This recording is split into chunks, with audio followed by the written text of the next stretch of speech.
Welcome back to Turf Talk, live at Arlington Park, Turf Rider Edition. I'm alongside Neil Milbert, longtime turf rider. Neil, 14 years ago, I covered my first Breeders' Cup here at Arlington Park.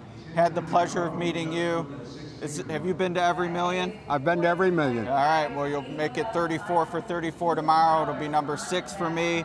Always a great event here in Chicagoland. Yes, it is. A lot of great memories, a lot of great horses over the years.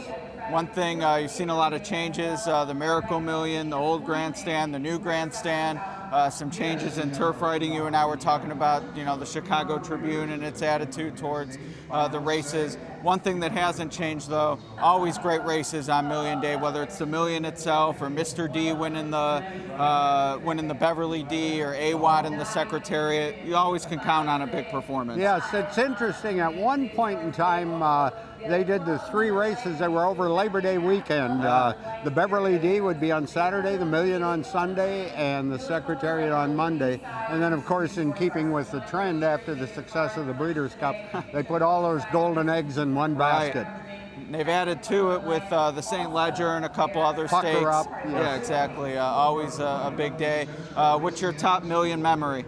My top Million memory has to be teleprompter winning what we call the Miracle Million. Less than a month after the whole track was destroyed by fire, it was like reminiscent of the movie and the play Brigadoon. All of a sudden, it was a misty morning, and you came, and there it was, horses on the track, people going in the stands, and of course, teleprompter making it even special for me. I took a shot and picked him. Oh, big shot.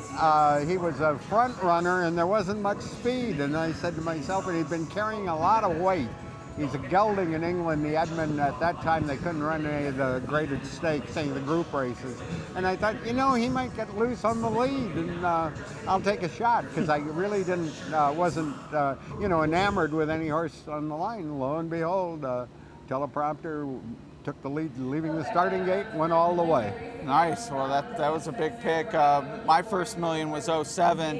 Jambalaya, who I like shipping in from Canada. Always a chance at big prices on Million Day. I know you went through the field for the Tribune. Do you have a pick yet, though? Well, I went to Treaster just on class. It's an interesting Million because there are several horses, 7 or 8 of them I could make a case for, and I can make a case against them. Sure. And then there's a lower echelon, but though that top 7 looks really tough. I picked him. I said, well, the Pizza Man, although he's been in a slump, he gets Mike Smith back.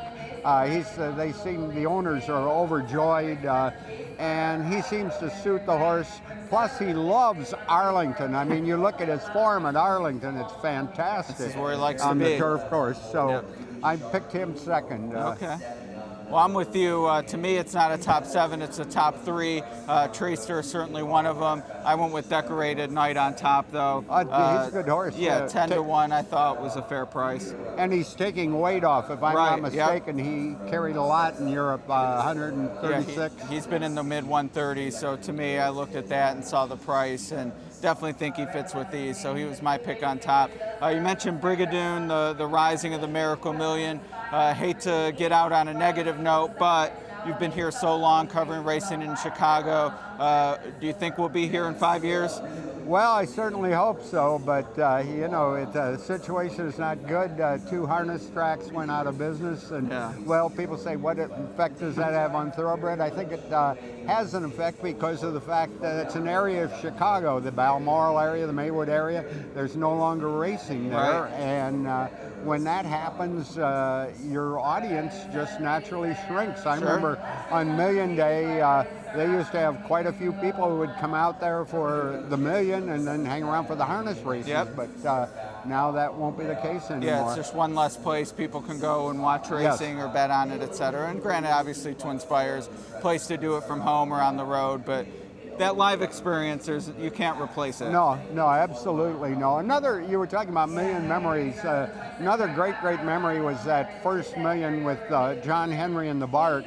And what made it so memorable for me, I was walking in the tunnel after going out to get the jockeys after the race, and Angel Cordero had ridden one of the also-rans.